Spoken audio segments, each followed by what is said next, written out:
What's going on, people? Welcome back to Curtis Shaw TV, back with another live stream. Special guest in the building. Hasn't been on the channel for a while. Pleasure to have him back. The right-hand man, Bertrand on resettings, Bergwijn and Cameron Jerome back in the building. I scored in the week, in this week as well, to be fair. You bagged, yeah? Yeah, I bagged midweek and then it went all toilet. You saw my teammate Regul on what he was on and that, like with them. What are you saying, bro? How's things, man? I'm there, man, maintaining, maneuvering this mythical world as yourself, man. I can't complain. I got my health, got everything going, man. Family's got their health. Hope you could say the same. I'm good, man. Yeah, man. Yeah, we have to give thanks in it, man. It's like you said, it's a crazy time, man. So if things are good, you have to be thankful, man. Big up to Footy Chats for becoming a member on the channel. Much appreciated. And listen, I'm glad to have you on, man. I was on Deluded channel at the start of the week. And I thought, listen, I got to get you back on, get your opinions, because I feel like I'm going round and round in circles on my own channel, you know, talking about Arteta and all that. Obviously, last game of the season, Bright. I wondered, what do you make, first of all, of the season overall? How will you look back on this season? You're asking me to look back at this season, bro? Come on, I ain't trying to look back at this, but I know you don't want to, but it's a shambles, man. I mean, what can you say, bro? On a serious note, it's like, obviously you can't have used the FA Cup and assumed it was going to be hunky-dory, but I'm sure most fans just hope the FA Cup was a blueprint, if not to win things and do things overnight, just to change the mentality, bring certain players in. And when you look back at our summer and what we did in the summer and how long we took to do certain things, that was the beginning of the end. This, you know, the game you saw against Crystal Palace sums up our season. In some promise, some hope. Sometimes we get it won. Blame fine margins. You know, inability to break down low blocks. Inability to be consistent for 90 minutes and like over a league campaign. So I'm just going to look at this season as one that could have been one to not necessarily, you know, gain a lot of plaudits and set the world on fire, but to set a DNA and to set a blueprint and to really simply just reset the foundations of this club. But we're going into another summer where we're going to be talking about the same old things, I'm sure. So that's how I feel, bro. Obviously, if results go our way this weekend, it's like the double-edged sword. On one hand, we're like, yeah, man, let's finish above Tottenham. On the other hand, it could mean European Conference League. What do you make of that competition? Do you see any positives in being into it, playing the youngsters, or is it just a bit of a shambles in your eyes? Like you said, man, you know, obviously there's a platform for the young players there. You know, primarily that's where they get their chances. So I'll always want that. Obviously, from a pride point of view, we was told the Emirates to compete with Bayern Munich, and now, you know, we're breaking history in the wrong way. So I don't want to be in this competition, but we can't afford to have pride. We can have pride, but, you know, we can't afford it to have anything but this, because this is how we've been playing. We dropped out of the champs. We're in the Europa League and messed around, and we're firmly in this. So my pride doesn't want to be in the competition, but these players, they deserve it. It's a reminder of underachievement, and, you know, maybe that will kick them up the bum, really. So we probably do have to be in it from a financial point of view if there are any pennies away from this greedy owner. So, yeah, man, the only positives to young players, I guess, really and truly, you know, apart from that, what could there be? And typically the chance of a European trophy. Like he said there, just appease, man. That's it. I mean, I was looking here off camera, and the games kick off at 4:30, 6:45, and 9 p.m. Can you imagine doing a watch along at 4:30? I take back everything I said then. No, this is a madness. You see what I'm talking about? This is a madness. This is a madness. 30, bro. Oh, man. It says here, only one team will feature from the 5 major European leagues. So, you know, there's not many big teams in it. The 7th place team in Spain at the moment is Villarreal. Can you imagine we don't even win that competition and Emery somehow knocks us out of that one as well, fam? It's madness. Like you said, fam, it's absolute madness. It's absolutely, like I said, like you just taught me knowledge. I don't know when we're playing, what teams are in it, how other teams actually qualify for it apart from what you said. So yeah, it's a bit scary, but we deserve it. And you'd at least imagine we could win that European trophy. I say could, theoretically, practicality is a different thing. Trust me, man. And like you said, the finals in Albania, the stadium only holds 22,000. So UEFA aren't expecting like thousands of fans to turn up for that, man. A reminder of failure, bro. And again, some of these players, in the ideal world, I'm pretty sure the vast majority of fans would like to see the vast majority of the players going. That isn't going to happen. What I want in the season, next season, if the players still are here, constant reminder of failure, consistent reminder of what happens when you mess about during the season. Use that to drive you, because no one wants to be in this competition. No one wants to watch this competition, but this is what you've been playing as. This is the level you've been playing at. So use it to drive you next season. Yeah, man. Big up Nabs with a super chat. He said, shame on AFTV for what they did to Mo, how much he contributed. Double standard when it comes to the Palestine movement. We supported BLM, but Mo is silenced and cut off. Listen, it's a complicated situation. I don't know too much about why it's happened, so I don't want to say too much about it. Obviously, everything that's happening in Palestine is terrible, and we definitely don't support it. But in terms of the situation with AFTV, for me, listen, it's just a shame, because I think Mo is a very good contributor to the channel and he knows his football. So for him to leave the channel is disappointing, but I don't know the details, but appreciate the super chat anyway. Amen. I see some breaking news just as I've come on. Nuno is leaving Wolves at the end of the season. Has just been announced, and they're saying he could be favourite for the Tottenham job now as well. What do you make of that one? Well, boy, that's deep. Oh, shout out Nuno, man. I didn't expect that. I mean, you'd imagine he's there's another opportunity there, surely, whether it's Spurs, whether it's elsewhere, because he's one of these managers that, he's got a good platform for Wolves. No, Wolves this season hasn't been good, but he's allowed to bring his players in. They've arguably utilized contacts with agents the right way. So to kind of leave that project, something that you've been a key part of, it doesn't really make sense. So maybe the Spurs one is on the agenda, really and truly. Yeah, I hear you on that. And then the other one, it's saying Colombia will no longer co-host the Copa America after a series of government protests. The tournament will now be moved to Argentina. So, I mean, will you be doing any Copa America watch-alongs? 2 a.m. Brazil against Argentina. I want to try, I want to make an effort. Why not, man? Why not? Really? Like, what else is there to do in the summer? And to be fair with you, I actually prefer the non-Arsenal related watch-along. So if my body would allow me, why not, man? Why not? Do you know what it is? I look back on some of my watch-alongs, because you don't realize you're doing it. When Arsenal are playing, I'm always like leaning forward. I'm tense, like, you know what I'm saying? When it's a different game, I'm just like, yeah, man, I'm just chilling, like. And I actually enjoy them games more. Like, I love the FA Cup final. You know what I mean? Exactly. I was just chilling, supporting Leicester, but yeah, it is what it is, man. But let's talk about Arteta. I've had a lot of opinions on this guy, man. Yeah, man. I saw you discussing his press conference earlier today. I actually call this guy Boris Arteta now, because that's where they got it from. Some of the people were saying that in my live chat. I was finding that funny still. This guy. It's like he don't give you a straight answer. Like, he just waffles around the question. What have you made of it, and why do you think his job is not under pressure? I'm sure at any other big club, he would be hanging on for dear life right now. He's just talking with chess right now.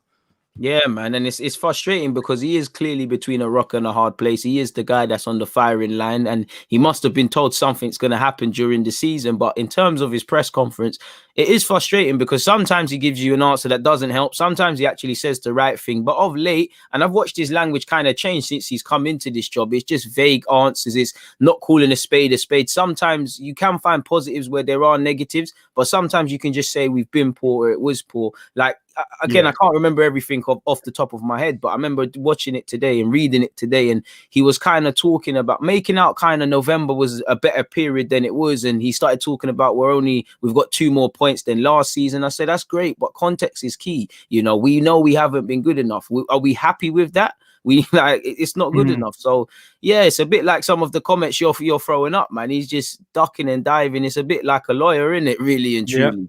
Yeah. To me, I feel like it's a little sign of pressure, because he seems a lot more snappy now. Like, sometimes he's giving man 1-word answers, like, just 1 word and no, and yeah, like, he's just. I just think, to me, I think the biggest disappointment with this season, it's not only where we finished in the league. I haven't seen enough progress. If we was going into next season and I say, do you know what? I can see the style of football. He's starting to build little partnerships, maybe with Pépé and a right back or something.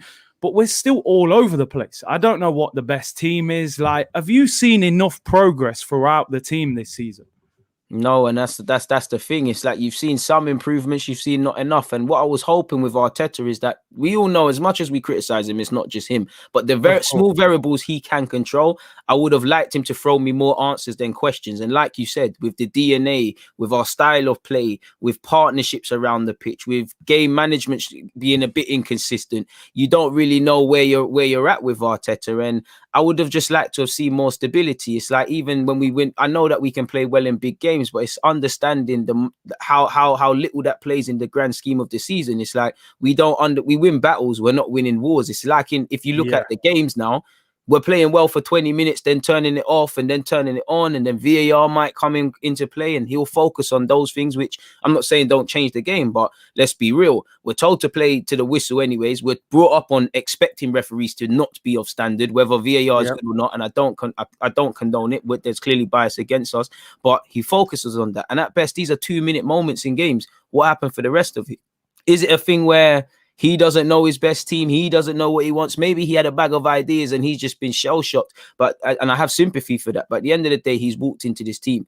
I know he needs preseason and all of those sort of things, bro. But you've had long enough to have a DNA. Like you said, Rome isn't built in a day. But I don't see materials being dropped off. I don't really see scaffolding. I see a little bit here and there.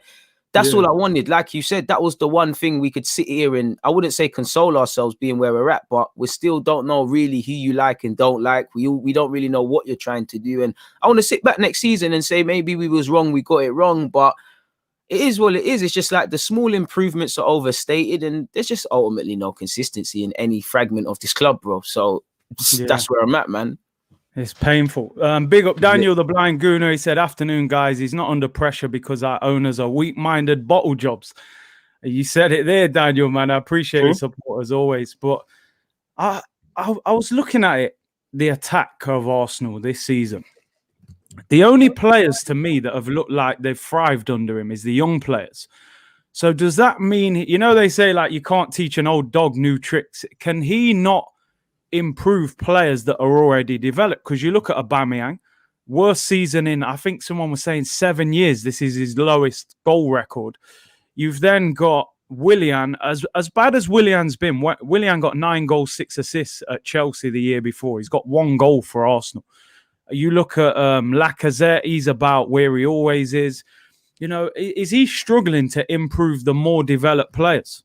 I think a lot of it comes down to he's tried to improve us defensively, which he has to a degree, and we've kind of got up to a point where individual mistakes let us down. I do think those same improvements are overslated because when you look at concentration, minutes conceded, and those deeper margins, things are thrown up. But I think a lot of it's come because he's tried to probably do too much and done too little. I think he's failed to understand, being a midfielder, how crucial midfield is. I know there's been injuries and things that have forced our hands, but I haven't really seen partnerships in that midfield. He's very reactive as a manager.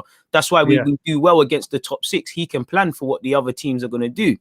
He hasn't put his own DNA. So if you haven't got a stylish way of playing, how are you going to get Aubameyang? As poor as Aubameyang's being, and I'm cutting him no excuses, no chances are being created for him. Pepe, that could be a positive for him, because as much as I don't really agree with this, you could say that's a positive. Pepe's now playing well, but we all know where it is in that regards. But there's got to be a reason Pepe has struggled for consistency up until a point. Williams dropped off a bit. None of your attacking players in short are excelling. That has to be because of a lack of tactics, or what you're teaching them is wrong. I do think he manages with a handbrake. Maybe when he gets better players and does other things, there could be something different. But many people, myself included, would look at it and say maybe you don't reserve the right for it. Because even when I look at, if we did partner Thomas Partey and Bissouma, clearly they can both pass the ball forward, but they're not. They didn't make it as professional footballers for their passing ability. It was other aspects in the games. So if we put them in a pivot together, bro, you're going to over-rely on Smith Rowe or Odegaard or whoever is still here. And on the best of days, there's no style of play.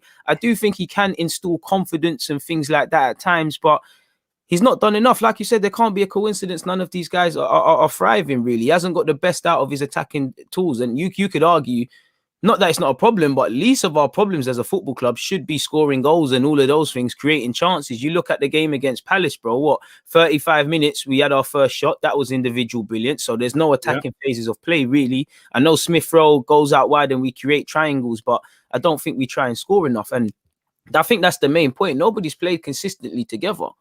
Yeah, no, it's true. I was looking at a thing here as well because Arteta's saying I need more time and this, that, the other. His first transfer window, he brings in Pablo Mari and Cedric. Cedric has just basically, it's like he doesn't exist anymore. I think something must have gone off in the changing room. Pablo Mari's been, he's been okay. Nothing really more than that. You go to the summer, he signs Willian, who's been an absolute disaster. He signed Thomas Partey, who was, so highly rated. And let's be honest, Thomas Partey has not been a success so far. I think he will become a success, but he hasn't been great this season for a number of reasons. You look at Gabriel, player of the month 3 months in a row, first half of the season, second half, in and out of the team, inconsistent. I think he's a good player and will become a good player. And then you look at Martin Odegaard, who's a decent player, but will we sign him on a permanent? I think probably not. And Matt Ryan, who's hardly kicked a ball. So I look at it, and he's brought in Danny Ceballos back on loan, who's been shocking. And Alex Renarson, who's probably the worst keeper we've ever had. So you look at those 9 signings. Bad practices collectively as a football club, as you say, and that was the only thing going through my head. Do you know what I'm saying, bro? How many of them 9 have improved us at this moment in time? Do you know what the thing about that is? When you look at it, and this is the thing with Arsenal, when you look at some of these names you said in isolation, they're not necessarily bad players. They can plug gaps. But at the same time, you've got a collective sort of them a squad of those, they're going to be poor. When you look at all of Arsenal's signings, even including Partey on the basis of he had a release clause, you never get the vibe we want players. It's always kind of reactive. And on top of that, is to go back to what you said about Partey, you look at our players and it's like they come in, with exception to Pepe, you know, Gabriel had his moment where even when we was poor, he was shining, Partey the same, but sooner or later, they get infected with this poison. And I think the system exposes them. And I personally feel collectively at Arsenal, we sign players and don't actually know what they're about. You know, we signed Saliba. I know Arteta said I would have liked to have loaned him out, but we wasn't proactive with his development. How many months of his season did we kill? You look at Gabriel, you know, on the best of it, he's a quality defender, but he's very raw. There's no one to hold his hand. You have David Luiz. You must have known David Luiz might consider leaving this club, being the age he's at, and wanted to try something else. Where's that other guy who can hold Gabriel and Saliba's hands, ideally? So we're signing players, but we're not really now utilizing them. It's like going back to the summer where I said people above him, on top of him as well.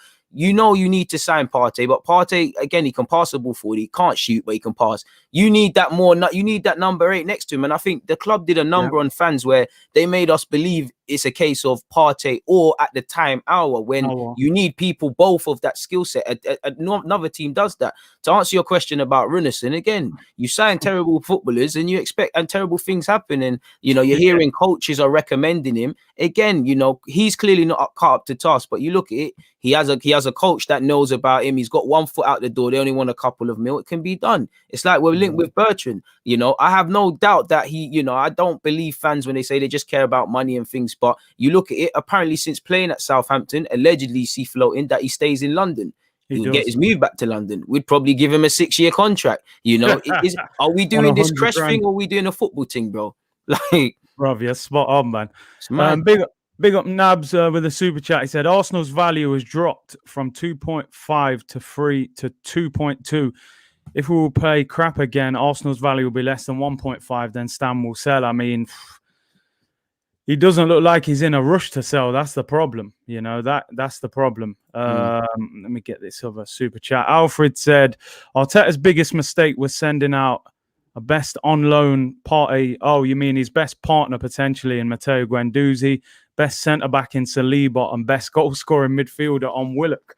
What do you make of those 3 players that he's talking about there? Would you have liked to have seen them 3 stay? Bit of rose tints, to be fair with you, in relation to all of that. But I mean, I'm a big fan of Matteo, but we all know there was apparently beef or some sort of problems between the manager and him, so they got rid. The problem is the next guy ain't come in. Saliba, we've spoken about him, and Willock needed to play football. You know, you need to be able to have a chance of playing week in and week out. Willock is doing his thing. We and you have spoken about him. We think he should be brought back. I personally believe every option should be on the table with Willock for me, bro, because I want him to come back. I think he can bag a spot here if he's willing to, you know, fight for his spot. I'm willing to obviously selling him because that could be the difference between bringing in Buendia and all of these guys. And I wouldn't mind him going out on loan again. I mean, only time will tell, because I think Willock is having a good season and he's got a good platform.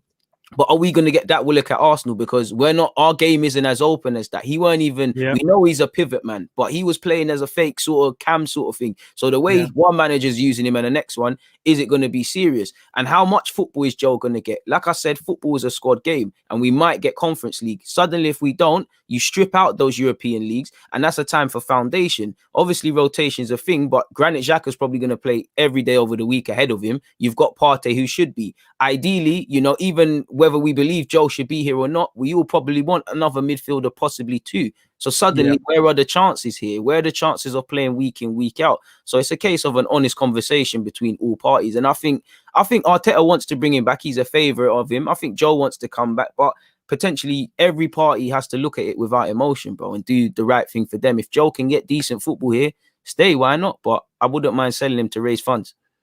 See, I agree with this comment here from Chris. Willock is decent, but he won't work in Mikel's system. I don't think he will thrive under Mikel Arteta. If I was Joe Willock's agent, I'd probably be saying, you know what?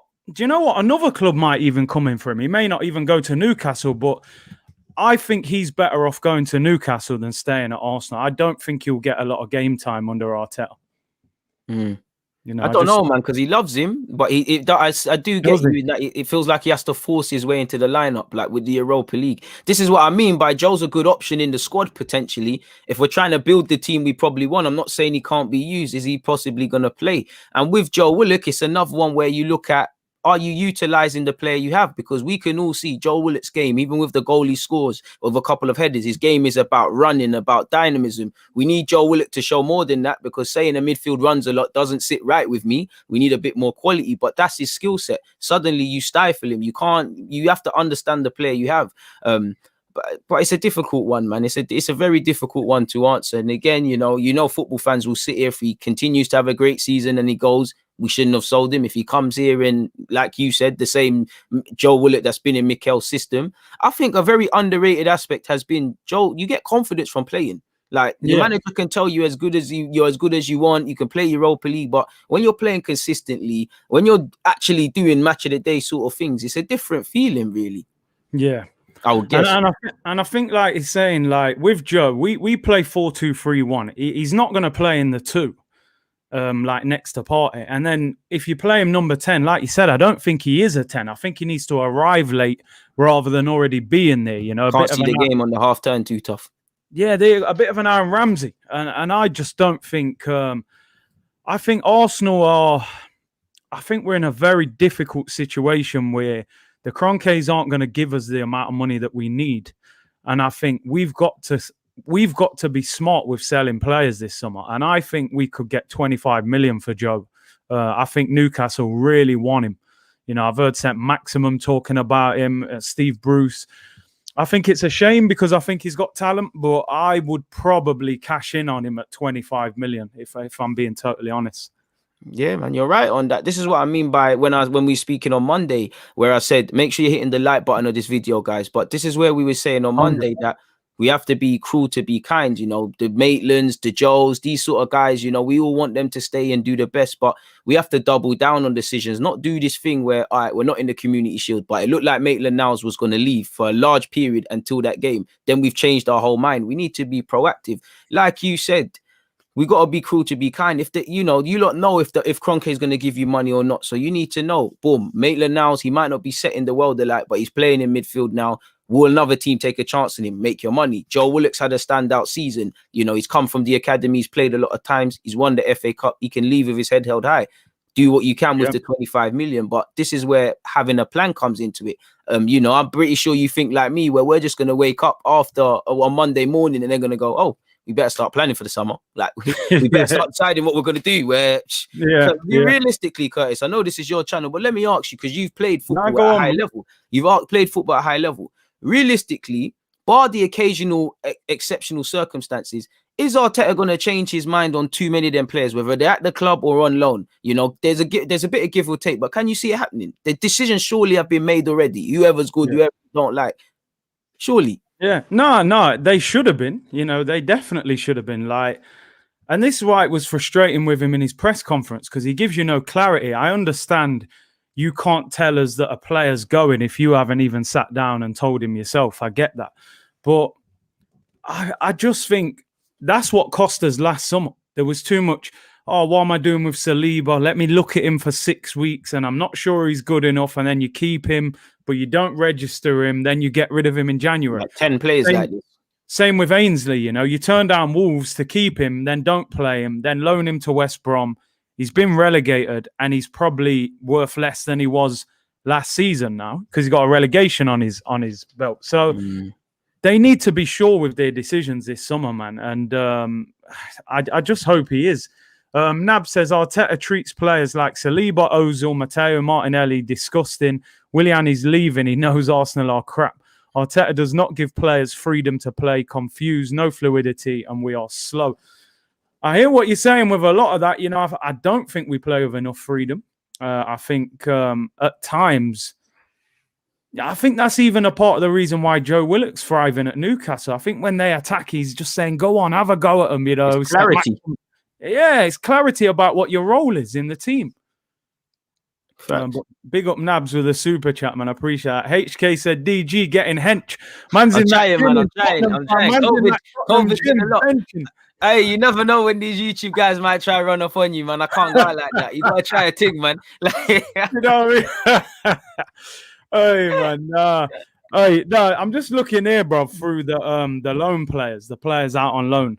Just quickly give me your opinion. So Mavropanos. What do you think of him? Would you bring him back for pre-season? I think based on what I've seen this season, I don't think he'll get a chance next season, but I think he deserves the right to at least have a little week in pre-season, show what he can. For me personally, at Stuttgart, he's played well. He's playing consistently. Let him there. If we're going to work on 2 young centre-halves, let's work on Gabriel and Saliba, who we've paid significant money. So probably gets out on loan. Yeah. Saliba, would you be looking to play him? Yeah, he comes back and plays some football now, man. Come on now. Spent too much peace for him. Ainsley. Bro, it's fighting with the angel and the devil for that one. Because for me, part of me wants to. I know it ain't been superstar stuff that in midfield. Personally, I want to keep him as part of the squad, but I do think I've done him a bit dirty and I've changed. It's like, you know what?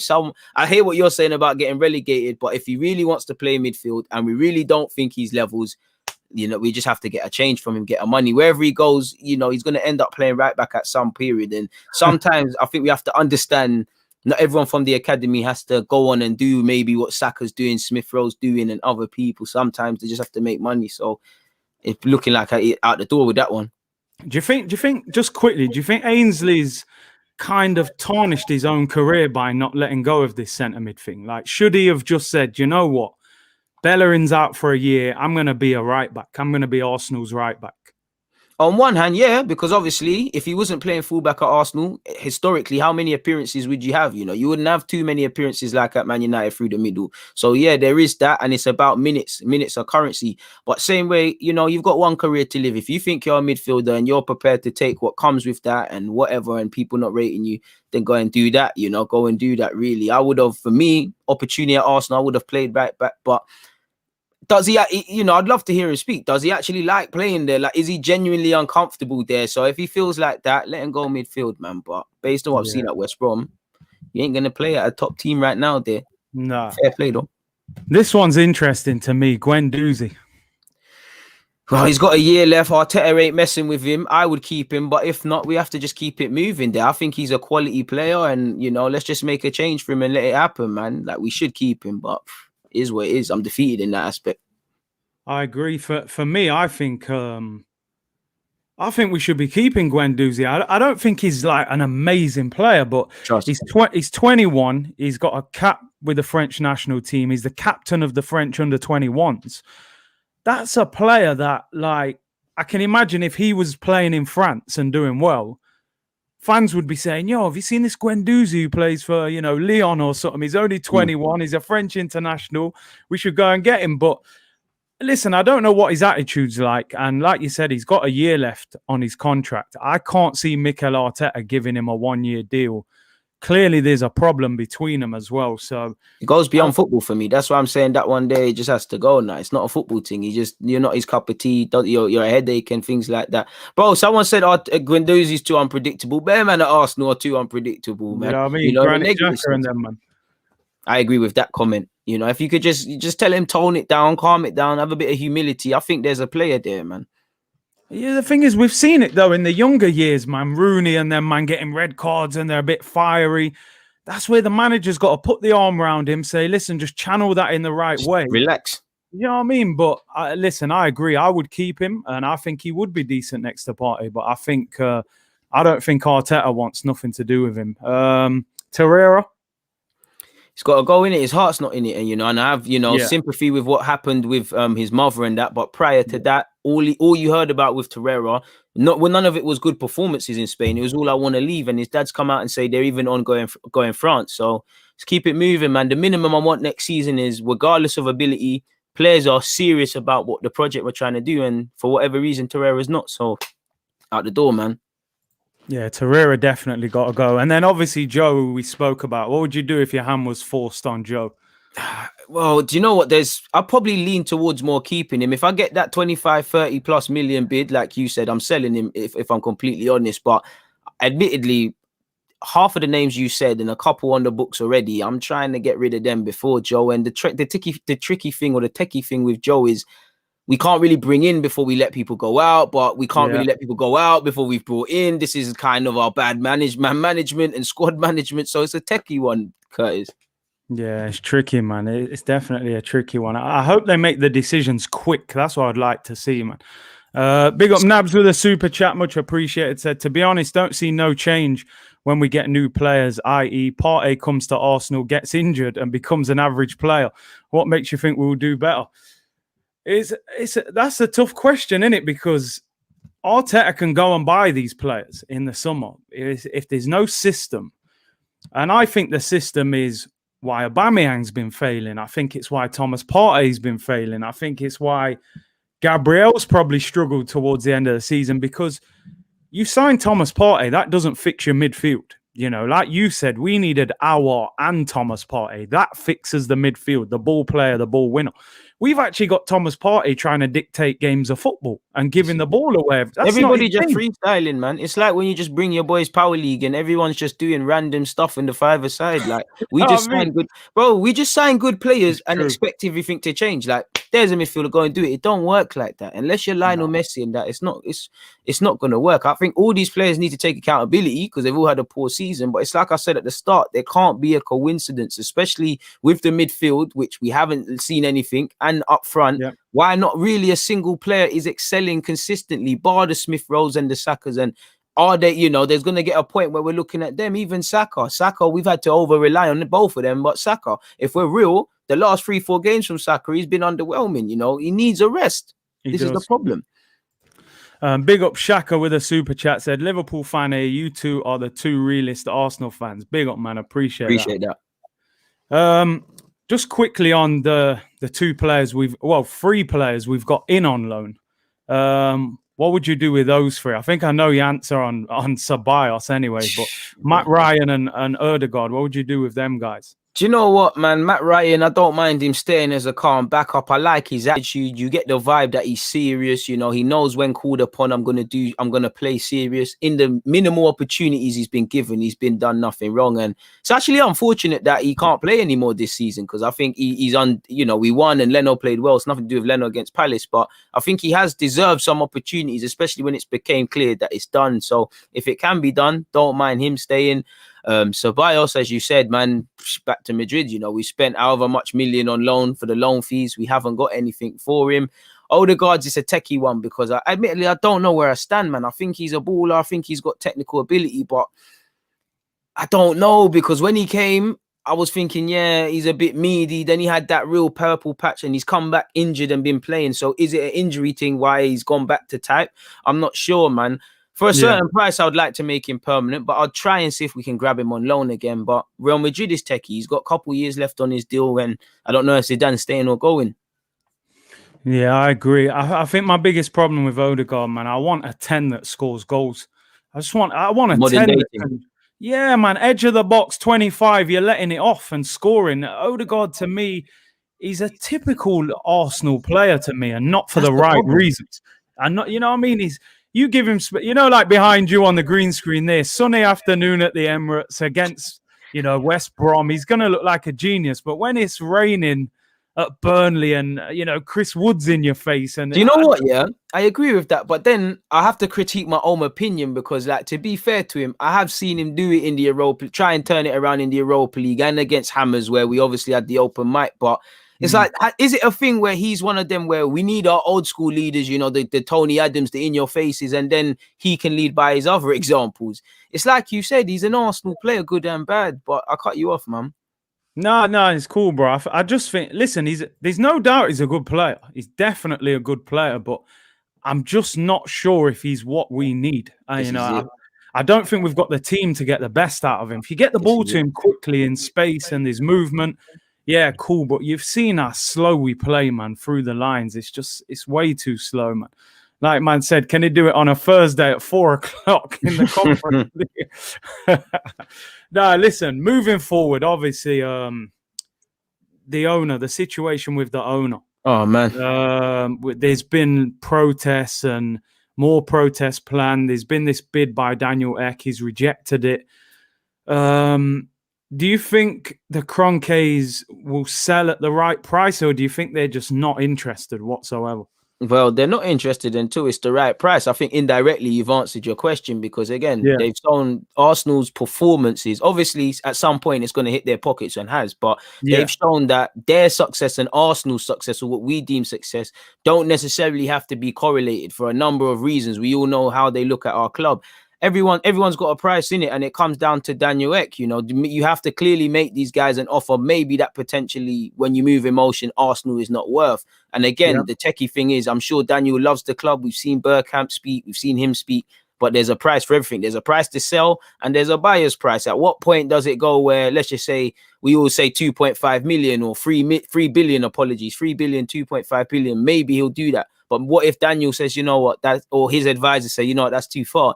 So unless I can see that happening, nothing else. You put the money on the table. Kroenke's shown he's a very patient man, and I'm not trying to praise him, but he got in at Arsenal early. If Arsenal was a stock, look at him. He's the only benefiter from this. So he's shown he's patient. He's shown he's very patient. He's shown that he's not emotional. So I think it just comes down to the simple point of money, bro. Put the money down, which is something that's ridiculous, which if it happens is another one, you get the club. But until that, we just have to do our thing. And this is a good point from Greener, man. He's built a stadium that cost $5 billion.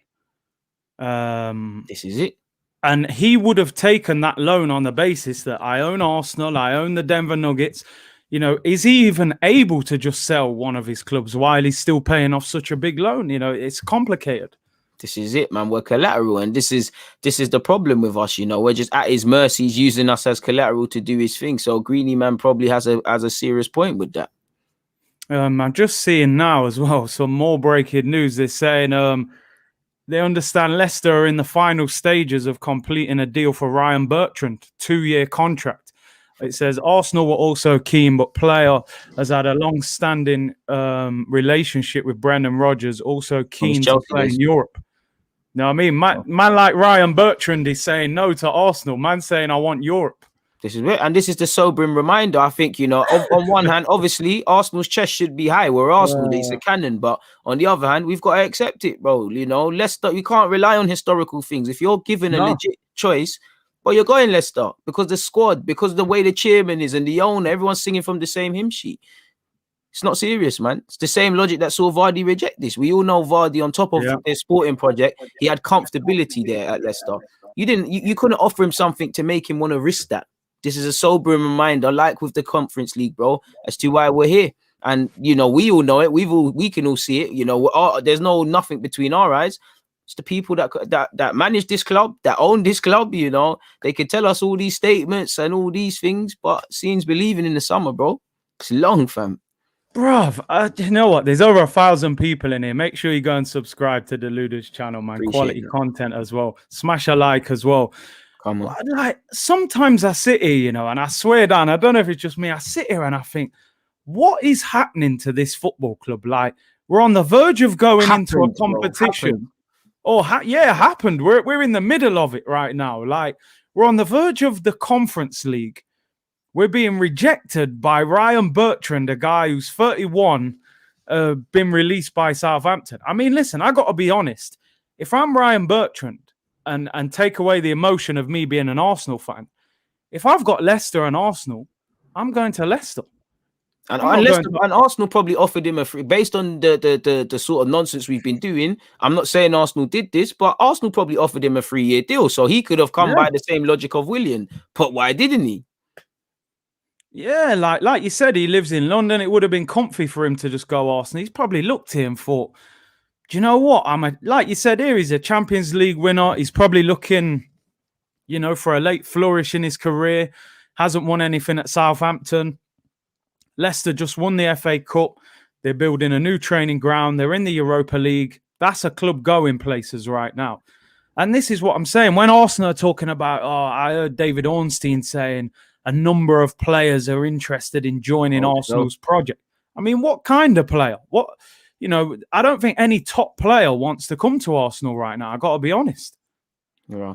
Do you know what it is? Yeah, I do think players want to come to Arsenal. I think every club, I just think when you get down to it, it's the project, bro. It's like the same logic with the managers. It's the project. It's like when I get past the prestige of Arsenal, when I break it down to the nuts and bolts, what is it? And somehow Partey tricked himself to sign here. Somehow Odegaard came here on loan. Somehow Aubameyang and Saka have signed new deals. Somehow Balogun has signed a new deal. So whatever sort of PR we're giving these players, I would love to hear it as a fan. There's got to be something. There'll probably be another player rock up here, but I can't see it happening, man. I was just thinking about it. Maybe Bertrand might have got more football there, because who is their left back? I rate Luke Thomas, but who's their other guy? It's a bit of a madness there. Sure, is it? I think that do they play that Castagna guy there sometimes? Yeah, he goes there, and at times, and obviously James Justin's done it.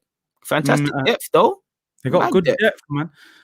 NG said, sounds like Eck is organising the finance to buy Arsenal like the Glazers did with United. We don't want a man buying our club on tick. I mean, listen, most people do that anyway, but like you said, it doesn't matter how much he wants to buy the club. If this guy don't want to sell it, then he ain't going nowhere. Make sure you subscribe to DG. There's a link for him as well, people. Smash the like on this. Bruv, it's crazy, man, with Arsenal. I find it unbelievable how these owners are just kind of ruining the football club. And you worry to yourself because you think, by the time this guy decides to actually cash in, which he will do at some stage, what's going to be left of the football club? Where are we going to be at?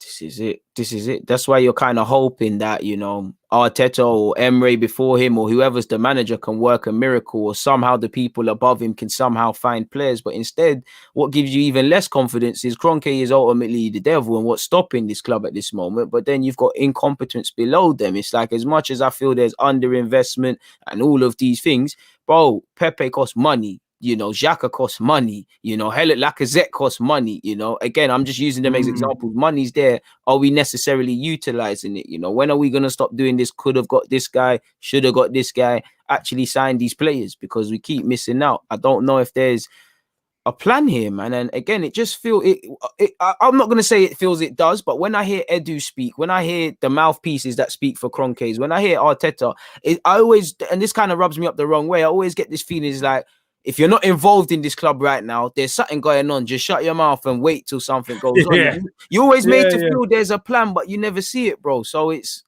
just leads to this confusion, bro. Ski, like, just baffled. But that's why we're here talking about this, man. It's mad. True. Nab said, read reports that Kroenke is going to pay his own money to pay off the 120 million loan. Thus peanuts for the transfer market. We are the next Leeds. I mean, yeah, it came out yesterday that Kroenke took a loan to pay out the other loan. Like, what? Like, do you know what? I'm confused, bro. I don't understand what's going on. Like, I don't get it. This is why, like, my hope is kind of dying until it's dead. Until when you hear stuff like this and you're only in the papers for negative things and you're linked with players that are close to it, sell by date. Like, you go Sainsbury's and they have that basket. What's it called? Get it before it's gone or something like that. Yeah. That. It's long, bro. This is why for me, I don't dream. Like, I love my club, but I don't dream. Like, it's seeing's believing, and it's a madness, man. How can we not dream as Arsenal fans? It's crazy. And the thing is, you were saying there, I'm looking at it. Last summer, if we was approaching a player, we could have said, look, we're one of the favourites to win Europa League. We've just won the FA Cup. Arteta looked at that point like he was going somewhere as a manager. Aubameyang signed a new deal. I think you could have convinced someone with that. How are you convincing people this year? Arteta looks out of his depth. The fans are protesting. We could be in the Conference League, what you've never heard of. Like, I don't know how you sell that project to a top player. It comes down to money, bro. I think you just give them 5-year deals, give them incentivize them, tell them if we get Europe, you're extra 10%. I think you've got to adapt in it. It is what it is.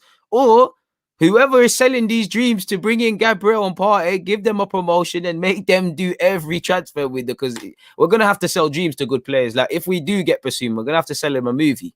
Going to have to absolutely sell him something mad. I want to ask you about Pépé. We've spoke about Pépé a number of times. I put that picture up earlier. I think 19 goals and assists in 25 starts. But I'm still on the fence when it comes to Pépé, because I look at that stat and I think, okay, that's decent. And I know the manager hasn't played him consistently, really, but I still think there has to be more from him. And I don't judge him by the 72 million, because he can't help that. But what's your thoughts on Nicolas Pépé at the moment? I think he's a talented player, but how do we get more out of him? I think we've come a long way with Nicolas Pépé, man. I think we've gone through just in the random flashes of brilliance. I'm seeing the technical level. I'm seeing him consistently throughout the whole game. I'm seeing him actually defend, header, put in the shift. So I think we can get up to a point. I don't think he's ever going to be the 72 million pound man. Sorry. I don't think he's ever going to be our Mo Salah in that he's our flag bearer. But I do think we can get a tune out of this guy, because he is maturing in terms of his footballing IQ. Again, as much as I criticize Arteta for not playing him, and I still maintain that's the fundamental fact, there's got to have been that sort of pound dropped in his head by the manager. So I think he's on the trajectory. I just think he needs to play more, needs to play with a right back. And I feel we could use him, Martinelli, Saka long term, bring in an ex striker, obviously Balogun, and we have these options. I like what I'm seeing, but I do agree, a lot more to come. You want to see more come from him. And just based on what I think I've seen in the way he's changing his thinking, I'm not saying he's going to have 20 goals seasons, but I think we're on an upward trajectory with him. But again, it's coming down to the manager's tactics. Do you think, where do you think his best position is? Do you think it's on the right or left? I'm one of them funny guys in the sense of him and Saka. I think a lot's made out of it. I just think, them City guys, I'm sure Sterling prefers to play on the left and evidently plays better off the left, and Mahrez on the right. But, you slap them on opposite sides, they're going to rip, man. I think we need to be able to flirt with that option of having Saka and Tini on the overlap, Pepe and whoever. Of course, being left-footed, being on the right-hand side, like with Saka, you're always going to want that option of cutting in and seeing a madness. So probably the right, because he scored some terrific finishes off that, and he's been playing with Chambers as opposed to Bellerin. So yeah, I'd probably say his best position is off the right. I was a bit not shocked, but when we tried that false nine thing with Smith Rowe, I was thinking, not that I was an expert and I knew every aspect of it, but didn't Bielsa play him as a false nine? I thought Arteta might lean upon something of those lines. So I'd say right wing though, bro. Yeah. And like you're saying here, Alan, I thought he had a good little partnership with Cedric when Cedric has played at right back. So, maybe he just needs that better right back. I just think with him, be a bit more direct. If I was speaking to Pepe, I would say, listen, in the Prem, when you get the ball, just, be a savage, man. Rip that left back apart. What I have noticed with Pepe, and this I think is a credit to him, when I watch him play now, teams are doubling up on him. That, to me, tells you that he has improved, because now they're more worried about him. They're onto you now. You're getting the Saka treatment now. Yeah.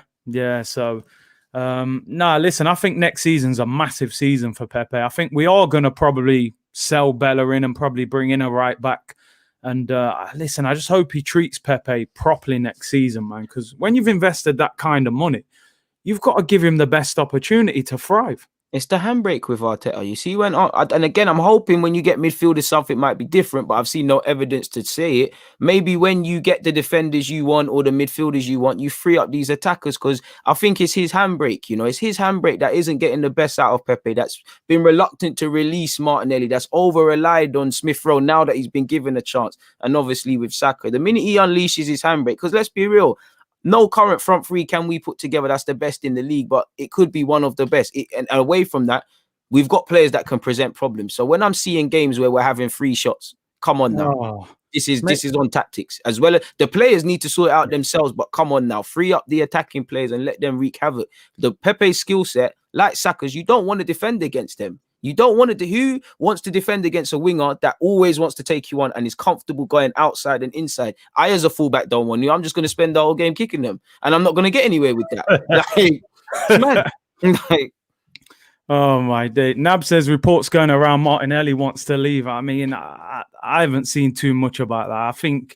I think he's all right for another year, man, before he starts kicking up a fuss. So what do we do with Martinelli going forward? Me and you have spoken a number of times and saying Arsenal's problem, they don't seem to have a plan with a player. You know, the player's just there. I'm looking at Martinelli right now. I'm going, what is the plan? Is he going to be a striker? Is he going to play left wing? You know, why is he not getting as much game time? What do you think should be happening with Martinelli? Bro, I mean, for me, I based on what Arteta said, I'm inclined to believe he doesn't think that he can fit him in tactically because of what he said about him and Tierney. Bro, minutes are currency, you know. I do think fans, I love Martinelli, but I think fans gas him up. And I think fans would stop gassing up his ability if they saw him a bit more. You know, he needs to improve his first touch. Some things are very scrappy. I just think he needs to play. It's just, he's a player. He just needs fine tuning now. When to make that run for the goal, when to run inside, when to release it. See, the other day he played up front and he was quite anonymous. He needs situations like that. If he's going to play up front, we need him to play in games where he's out of his comfort zone. So he just needs to be played with, man. And maybe he's one of them, you know, you pull him aside at the end of the session, you know, you work on him. Not to plug Wenger, but you know, I'm a disciple of Wenger. When Alexis Sanchez had that season when he played as a false 9, he said Wenger used to take him after training and work with specifically being in the box, in the 6-yard box. I remember hearing Van Gaal did the same with Rashford. These are the sort of things I want to see from Martinelli. Of course, tactically, he's got to improve. We need to see a bit more than aimless pressing at times, but I'd say play, man. Minor tweaks. It's like him, Saliba, couple of these players. It's just minor tweaks and giving them the scope to do such. And that's the problem. When it's not easy, but when it's just little things, it's not like he needs to improve a bag of things. Just get it out of them, man. He's a great player. Yeah, I agree, man. Shaka said Max Aarons, Aouar, Basuma would move you up. I mean, for me, I think Aarons and Basuma are very gettable. I think Aouar will go to a Champions League club. That's it, bro. That's the only thing with that. I think just looking at it, before I round up and let you go, bro, when you look at the Premier League table, I suppose we're not a million miles away, are we? I think that's what's so frustrating is that you look at that. I mean, we're 8 points off the top 4, 3 games, and you can think of loads of games where we've thrown games away this season. So I think from Arteta's point of view, he's going to look at it and say, we're not that far off, but for me, he's just got to get far more out of the players that we've got at the club before he adds to them.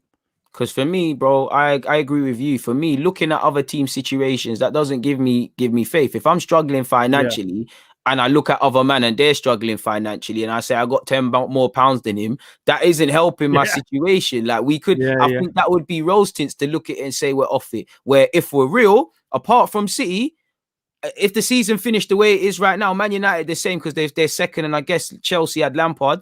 Every team would probably be honest and say they've not played as well as they could. They've not played to their potential. They dropped stupid points in probably every team apart from City, and they lost to Brighton the other day. And for me, the problem is, you could say other teams are simply better than us, or you could use that to console yourself and say teams are right next to teams. But it's like you said, it's like when we finished a point or whatever off top 4 under Emery.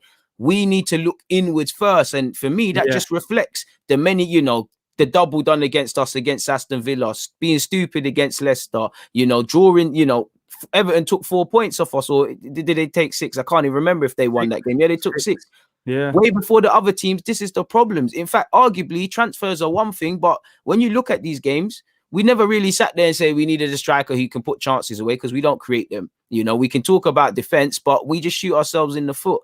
So for me, it's just a highlight as to it can be done, but only if the players want it and only if the club really want it. Other than that, you're going to see these league finishes. For me, why I've been so frustrated and so critical of the manager this year, I think next season will be way harder than this season because you look at this table here, even. I mean, like you said, apart from Man City, Man United, I don't even think have been that great, despite the fact they're second. They've capitalized, and credit to them doing such. Yeah, Chelsea had to sack their manager halfway through because he was failing. Liverpool, I mean, they're playing 5th and 6th choice centre-backs, and they're a club that definitely, I think, do miss having fans inside Anfield as well. I just think we've missed such a big opportunity this season to scumbag top 4 in it, like how United scumbag 2nd place. We've respected them, like we missed a chance. That's why I'm frustrated, because we've shot ourselves in the foot 9 times out of 10, bro. It's so frustrating, bruv. Like, this was the season to just get top 4 when you probably don't even deserve it. And all of a sudden, you're buying this player because it's Champions League. For 30 million as well, allegedly. That's cheaper than what they might have been saying last year. COVID discount still out here blessing guys. Bruv, if you go into the market this year with money in your pocket, you're cleaning up. You're cleaning up. A buyer's market this summer. 100%. There's deals to be had, but what standard of deal? Like I said, them pre-owned games in the basket, nobody wants that. Nobody wants that. Remember when you was a kid, you used to go in like Game Station and you'd be like, look at and the pre-owned things there in the basket, and you're like, nah, man, I don't want them games. It's snatty. The stickers all coming off it. Someone's probably even biting the corner of the heads, man. Scratches on the CD and that. That's what like your PlayStation stops working and that. Like after you pull it in, you start hearing beaky noises. Dead. We're moving mad, fam. Nabs, big up man for his super chat, said need to go back to basics 4-4-2. I mean, I don't know whether we could get away with that. Would you like to see maybe Aubameyang and another striker up front, or have we not got the pivot? Once I hear 4-4-2, the pivot, bro, like with these midfielders, like, bro, if you can't play a certified 3 in midfield, when everyone else plays a 3, how are you gonna play in a 4? Have a 4-4-2, have a 2-man pivot. Them midfielders have to be bloody good. They have to work twice as harder. It all dies. I hear the Martinelli up front, Aubameyang and Laka, but bro, unless you get Basuma and Partey, just slap them together and work. Myth. It's a myth, innit? Myth. Got 2 quick questions, then we'll get out of here. Go on, the skipper. A lot of people have been criticizing him this year. I think there's a lot of reasons. I don't think it's just a case of he's played poor, although he has played poor at times. What do you think we need to do? Because we're not going to be able to sell him. There's no point even talking about that. He's 32 this summer, 300 grand, out of form, no one's signing him. How do we get Aubameyang back to business? I think the club, first and foremost, get to the root of the problem. Is it something to do with the tactics? Is it what's gone on off the field psychologically? Has he doubted himself? I'm pretty sure it's everything. So let's get him back to remembering he's a good player. Like, that's simple as that. Like we said, we're not creating chances. On one hand, I don't really like giving Aubameyang this excuse, because he's thrived in this crap system for years. You're not scoring, but it is a bit of the system. It is a bit of, do we need to understand that he is aging a bit? We have been running him into the ground, change him up. Do we have to understand that maybe Aubameyang could be a super sub, an option off the bench, but probably not that guy? I just think he needs his confidence back. I think all of it is psychological. I think if we create a lot of chances, he'll score a lot of them. But at the same time, I don't really know, because I ain't seen this. And it's for Aubameyang to tell us, man, because like you said, I believe there's, there was the being late thing, there's the malaria, there's something with his mum. There's got to be a lot of stuff. Like, I don't want to be devil's advocate, but I do think him and Arteta, it's not that it's broken. They've still got a relationship, but I don't think it's as tight and cool as it was. Yeah. So it's probably a bag of things. I think he probably looked at it last year and thought, this is a young manager who's learnt from Pep. We've won a trophy. I feel good. I'm going to commit my last major contract to you. And 6 months down the line, you're like, I'm putting crosses in on the left, on my left foot to Willian at the back post, and we're losing to Burnley. And all of a sudden you're thinking, I've made a mistake here. And then towards the end of the season, he's been taking him off a lot of the time as well, which also doesn't help. I always compare it to Vardy, and I just think because of their age and I class them both as runners. And I think when I watch Leicester play, I see a team that is built around Vardy. Everything is about get the ball to him quick, provide service. They get Iheanacho around him. It used to be Okazaki. When I see Arsenal, I think our build-up so slow. We put a lot of high crosses into the box, which Aubameyang doesn't score headers. We don't get players around him. We're very slow, very timid. So you're making him play with his back to goal, and you're making him do something that he's not good at. So while I criticize Aubameyang a lot this season, I just don't think we're using him right, which doesn't make no sense.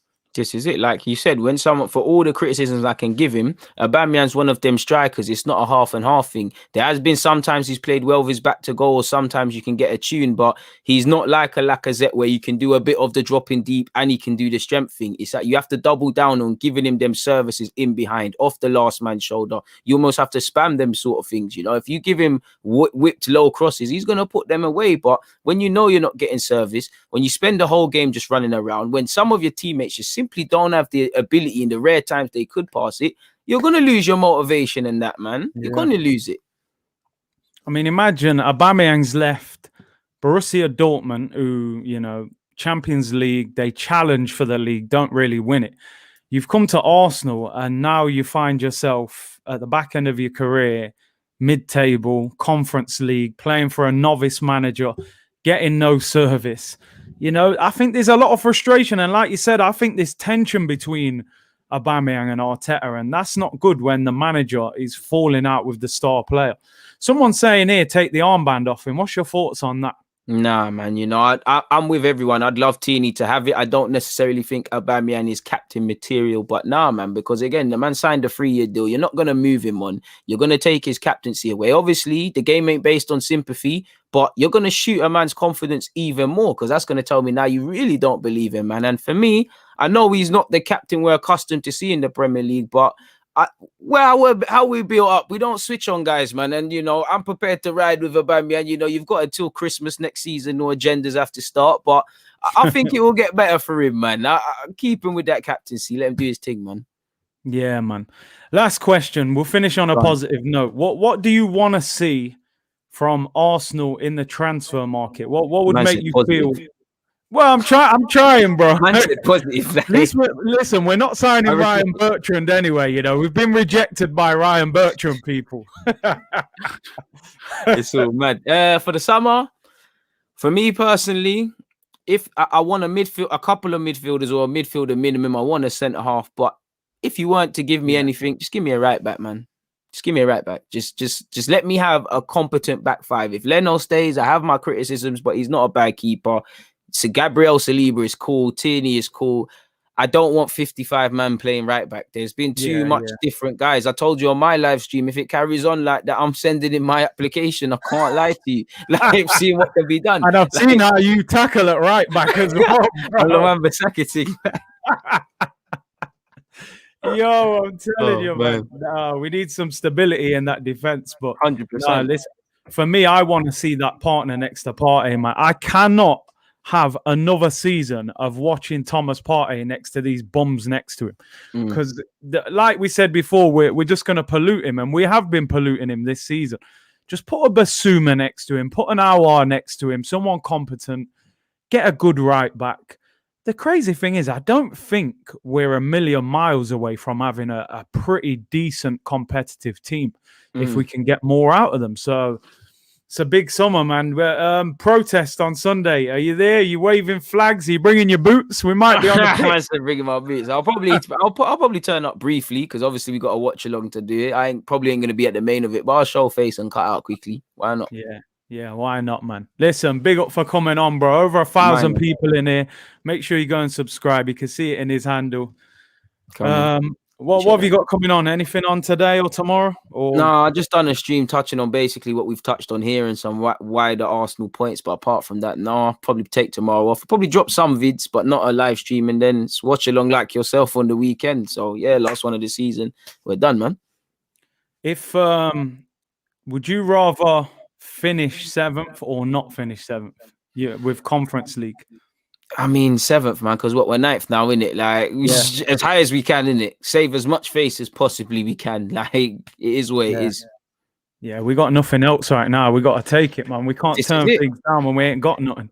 And nothing else, bro. So you're right. So I'll take the 7th, man, and deal with the Conference League bants and whatnot, man. Hopefully we have more of a chance of winning that. Because who the hell is going to be in that? I know you said Villarreal, but who the hell is going to be in that, man? We surely win that.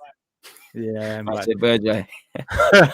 No, big up DG for coming through, man. Go and Appreciate you subscribe having to me. this channel. Smash the like video. We'll be doing more content now as well. Now things are calming down a bit. We'll probably be at the Emirates on Sunday anyway. Let me just quickly read this. Green Gooner says, "Big up Big C and Deluded. Hypothetical question, but if Arteta gets the budget and buys the players, do you have faith in him to bring the club forward? Can he be great?" Can he be great? For me, I don't see it, but you never know. What do you think? I think based on what we've been saying, and I say I haven't seen a DNA, I can't necessarily say he would. But I mean, we've tried couple managers with the same guys. Now I might as well try him with some fresh managers and see what happens. I don't have complete conviction to say yeah it would be, but might as well try it. What we got to lose now, man? Really? Yeah, that's it, man. Big up Green Gooner for the late super chat. Yeah, I'll be back for the watch along. I might drop something tomorrow. Nothing else the rest of the day. Big up Deluded for coming on, and I'll be back tomorrow. Big up everyone in the comments, man. Love having me, bro. Yeah, man.